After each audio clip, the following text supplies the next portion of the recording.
Hello दोस्तों, सिबेई class में आप सभी का स्वागत है। हम लोग देखने वाले हैं बिहार बोर्ड के लिए वीवीआई क्वेश्चन साइंस में टोटल 500 क्वेश्चन। इस 500 क्वेश्चन को अगर आप लोग कर लेते हो तो यकीन मानो आपका एक भी क्वेश्चन नहीं छूटने वाला है साइंस में। तो हम लोगों ने पहले वीडियो में 1 से लेकर 50 तक का क्वेश्चन कर लिया था। अब हम लोग देखेंगे 50 के बाद वाले क्वेश्चन। तो चलिए देखते हैं।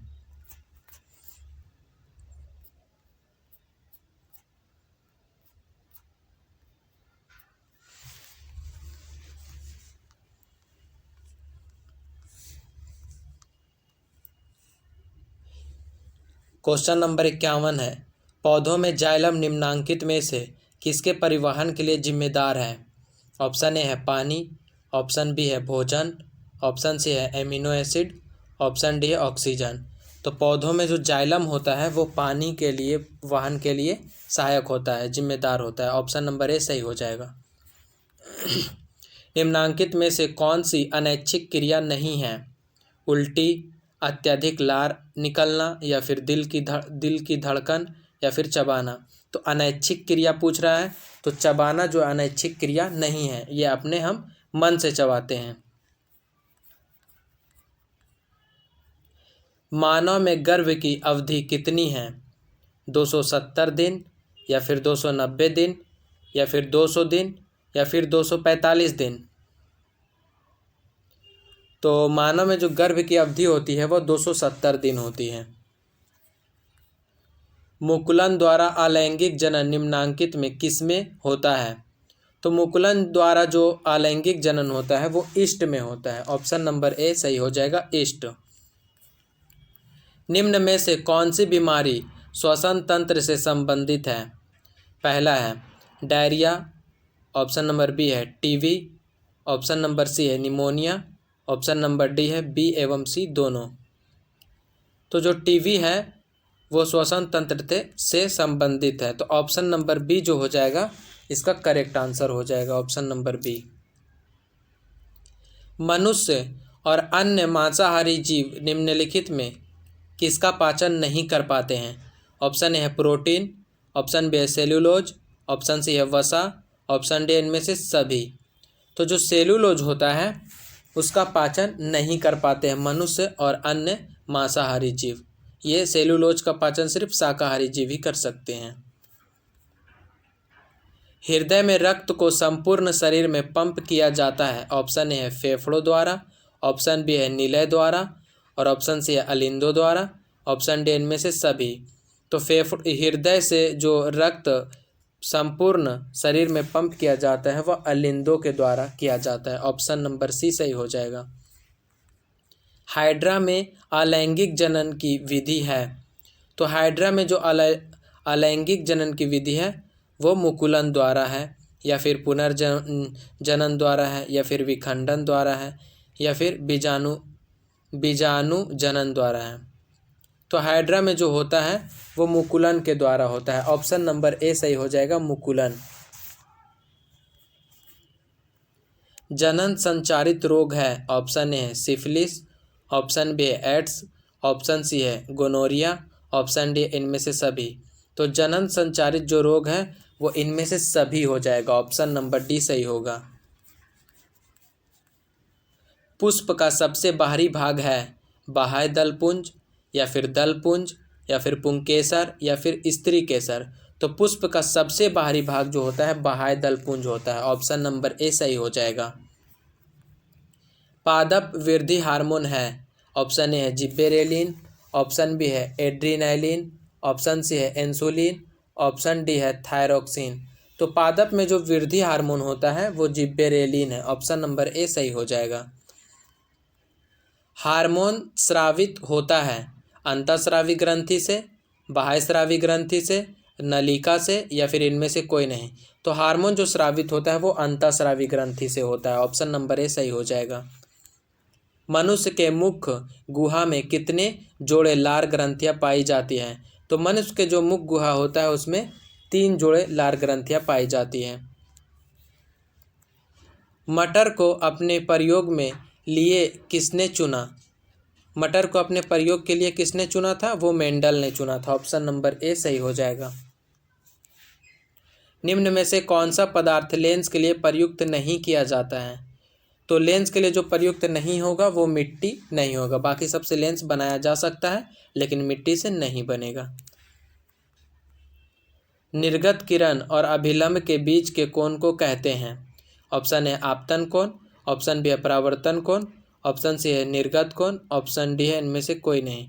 तो निर्गत किरण और अभिलंब के बीच जो कोण बनता है उसे निर्गत कोण कहते हैं। ऑप्शन नंबर सी सही हो जाएगा। किसी माध्यम में अपवर्तनांक का मान होता है? तो इसका जो सही आंसर हो जाएगा sin i बटा sin r। किसी माध्यम में अपवर्तनांक का मान होता है sin i बटा sin r।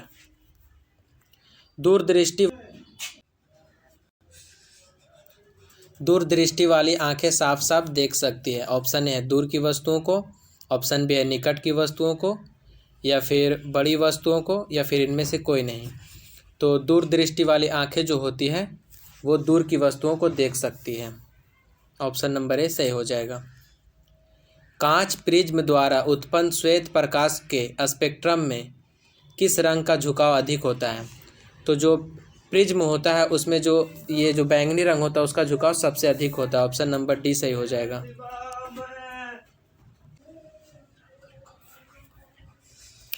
10 ओम और 20 ओम के दो प्रतिरोधों को श्रेणी क्रम में जोड़ने पर समतुल्य प्रतिरोध होगा। तो श्रेणी क्रम बोल रहा है यानी R1 प्लस R2 कर देना है।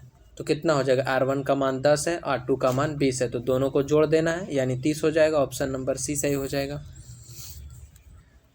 विद्युत फ्यूज काम करता है विद्युत धारा के ऊष्मीय प्रभाव पर, या फिर विद्युत धारा के चुंबकीय प्रभाव पर, या फिर धारा के रासायनिक प्रभाव पर, या फिर इनमें से सभी पर।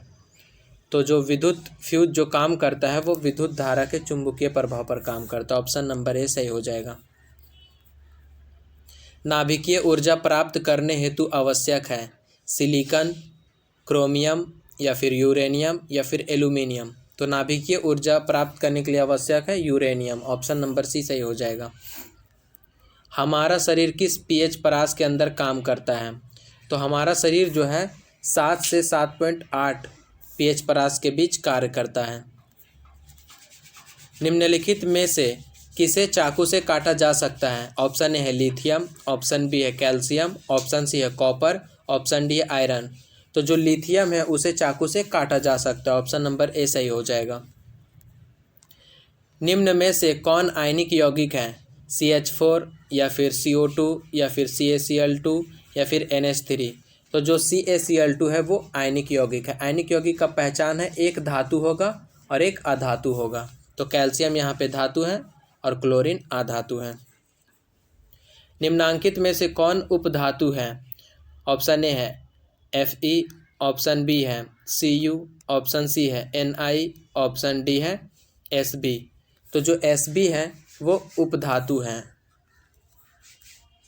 वर्ग 1 के तत्व कहलाते हैं। तो जो वर्ग 1 के तत्व होते हैं वो क्षार धातु कहलाते हैं। प्रतिवर्त क्रिया क्या है?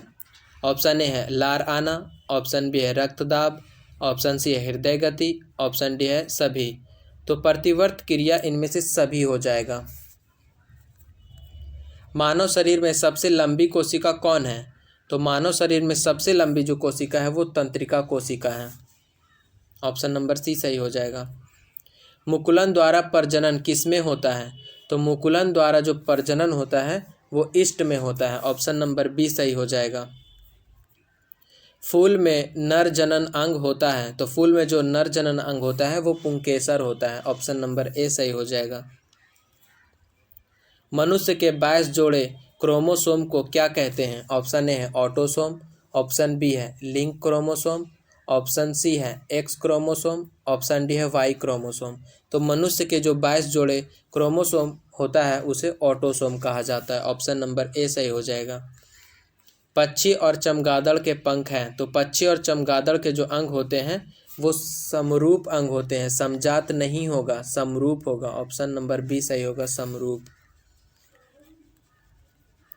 प्राथमिक उपभोक्ता कहलाते हैं। तो प्राथमिक उपभोक्ता जो होता है वो शाकाहारी कहलाते हैं। ऑप्शन नंबर ए सही हो जाएगा। ओजोन के एक अणु में परमाणु की संख्या होती है। तो ओजोन का सूत्र होता है O3। तो O3 जो है एक अणु है, लेकिन इसमें ऑक्सीजन का कितना परमाणु है? 3 परमाणु है, यानी इसका सही आंसर हो जाएगा ऑप्शन नंबर सी। ओजोन के एक अणु में परमाणु की संख्या कितनी है? तो परमाणु की संख्या 3 है। पेट्रोलियम का उपयोग होता है। तो पेट्रोलियम का जो उपयोग होता है वो मोटर वाहन में भी होता है, जलयान में भी होता है, वायुयान में भी होता है, इनमें से सभी में होता है पेट्रोलियम का उपयोग। ऑप्शन नंबर डी सही हो जाएगा। कोयला का मुख्य स्रोत क्या है? तो कोयला का जो मुख्य स्रोत है वो पौधा है, पौधों के द्वारा ही कोयला बनता है। तो ऑप्शन नंबर बी सही हो जाएगा। निम्नांकित में से कौन पुनरुद्ध भवन का उदाहरण है? तो पुनरुद्ध भवन का उदाहरण जो है हाइड्रा है। ऑप्शन नंबर ए सही हो जाएगा, हाइड्रा। कौन सा अजैव निम्नीकरण कचरा है? अजैव निम्नीकरण कचरा मतलब जो नहीं सड़ता है। ऑप्शन ए है टिश्यू पेपर। टिश्यू पेपर तो सड़ जाता है, यानी ये गलत हो जाएगा। ऑप्शन बी है केले का छिलका, यानी ये भी गलत हो जाएगा क्योंकि केले का छिलका सड़ जाता है। थर्मोकोल, थर्मोकोल नहीं सड़ता है, इसलिए ये अजैव निम्नीकरण है। तो इसका सही आंसर हो जाएगा ऑप्शन नंबर सी। टिंडल प्रभाव प्रकाश की कौन सी परिघटना को प्रदर्शित करता है? ऑप्शन ए है प्रकाश का परावर्तन, ऑप्शन बी है प्रकाश का अपवर्तन, ऑप्शन सी है प्रकाश का विक्षेपण, ऑप्शन डी है प्रकाश का प्रकीर्णन। तो जो टिंडल प्रभाव होता है वह प्रकाश का प्रकीर्णन प्रभाव को परिघटना को प्रदर्शित करता है। तो 90 का आंसर जो हो जाएगा ऑप्शन नंबर डी। विरंजक चूर्ण का रासायनिक सूत्र है। तो विरंजक चूर्ण का जो रासायनिक सूत्र होता है CaOCl2 होता है, CaOCl2। विरंजक चूर्ण का रासायनिक सूत्र CaOCl2। निम्न में कौन गंगा प्रदूषण के लिए उत्तरदायी नहीं है? तो ऑप्शन ए है गंगा में मछली पालना, ऑप्शन बी है गंगा में कपड़ों का धोना, ऑप्शन सी है गंगा में अधजले शव को बहाना, ऑप्शन डी है गंगा में रासायनिक अपशिष्ट उत्सर्जन। तो गंगा प्रदूषण के लिए उत्तरदायी नहीं है वो गंगा में मछली पालना। ऑप्शन नंबर ए सही हो जाएगा।